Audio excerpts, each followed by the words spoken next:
So, now that the world's been established and we've officially moved on to the HBO Max original era, what exactly does Season 2 do to build up on all that was accomplished in the first one? Well, it's somewhat complicated. And full disclosure, this was by far the hardest season to write about for that reason. At first, Season 2 may seem like more of the same from Season 1, with many new imaginative ideas sprinkled in on top of the old ones, and there's definitely more of a determination to make these leave an impact than most of Season 1's entries. Like, to name one example, Hedgehog fakes a molar to save Oscar from humiliation, and this lands the two of them in a freaking underground mole court, and from there it gets as unhinged as you'd expect. That's the smartest thing you've done since you made me that fake tooth this morning. We fall down, but we get up. The next episode after this is about them making a business out of tortilla blankets that quickly spirals out of control for them.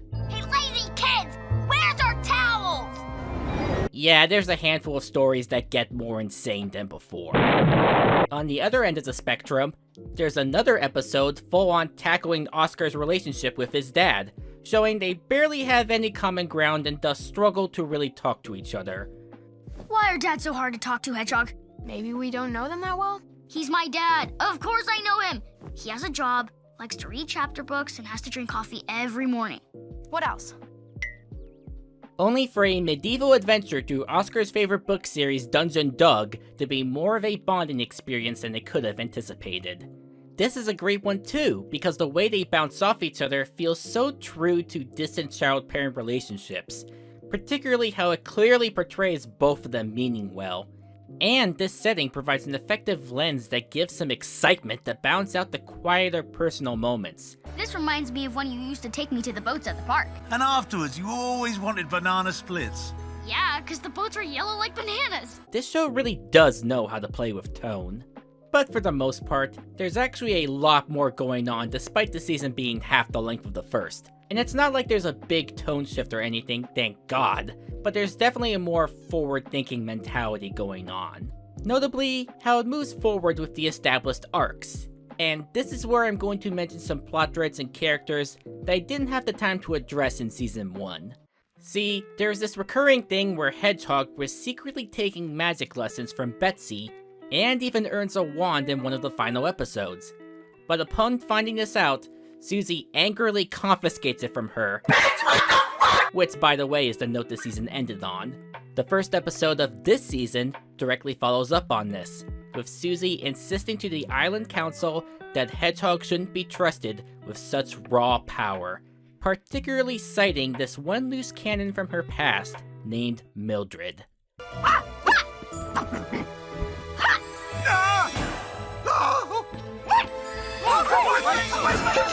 Remember that name, but Ramona ultimately pushes Susie to give Hedgehog lessons herself, much to both of their reluctance. Fuck! This is the focus of a few more episodes after, one of which Susie very clearly tries to distract from the lessons as long as possible through manual labor. I did everything you asked. Can we start?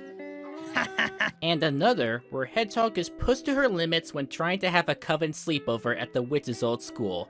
This is a really nice change of pace for both characters, as it allows us to start seeing a vulnerable side to Susie, which, as we'll see as we go along this retrospective, becomes quite the defining aspect of her. Ugh. Ernesto, encouragement-o. And it also gives Hedgehog a very consistent challenge that works well with some of the difficulties he's faced back in Season 1. She's already had a distinct bone to pick with Susie and her attitude, and now that she's familiar with how the island operates and even a lot of its history, it makes perfect sense to slowly plunge her toward the center of the action and out of her comfort zone, all while still allowing her to be the sensible and sharp-minded one. But to name some other arcs going on, one of the campmates, Lucy, has a distinct kinship going on with the Yetis and is even able to speak their native tongue. And she even gets a spotlight episode where we see a little club of hers that's helping relieve her homesickness. I'm homesick. Oh! There's also some follow-up on the aftermath of Hedgehog's confession to Max. Everyone's asking me if it's weird between us since I told you I liked you. But it hasn't been weird. I'm so glad we're pals. Me too. We visit the alien planet again and witness their king finally marrying Puddle. Constellation signs be damned. Blah, blah, married. I'd be crying, but I used up all my tears. Side note, why is it that in the worldwide discussion of LGBTQ rep and animation, these two never get acknowledged? They're freaking adorable! On this planet, we're always married. And as long as we're walking on these pebbles, we're on this planet. He must be new. What? Nothing. We see that Susie and Ramona have had quite a bit of a falling out as the years went by. We did get strong hints of this in season 1, but here it's made quite clear to us that Susie has some active disdain for her frozen companion. I also want to quickly mention Jim Jams here. Here she is. Brood, I'll be in the kitchen. Man, he really needs out of this abusive relationship. The whole Betsy and Hedgehog are werewolves thing is front and center in another story where Susie, unaware of her companion's identity, decides to sneak into their rituals and ultimately learns to put her biases aside. Whatever you want, Wolfie. Let's dye our butts. Actually, I'm gonna keep perfecting hearts. You dye your butt. I like putting dye on my butt. And even many of the episodic self-contained adventures are directly following up on previously established concepts or settings. We finally see the inner workings of the United Monster Postal Service. Hedgehog's science podcast is the center of an adorable as hell pajama story. Before washing, it's best to zip up to avoid snags. So, washing is gossiping, and I should zip it? That's great advice! Thanks, pajamas! And that father-son bonding app I mentioned earlier makes a point to use the immersive library books to seamlessly kickstart the plot. In a lesser show, so many of these would pretty much be one and done, maybe a little callback here and there. But instead, they know they can be used to tell more than one interesting story, and so despite it still being fairly episodic at the end of the day, there's still a sense of progression going on. It adds layers and gives us more reason to care about the goings-on on the island and everyone within it. Case in point, I want to give special attention to the final episode of Season 2, where Oscar starts to feel unimportant because he doesn't have any magical abilities like his companion, and has been put down by parental figures since childhood. But through a talk with Dr. Shark, he discovers he's in fact a glowworm, radiating positive energy to those around him.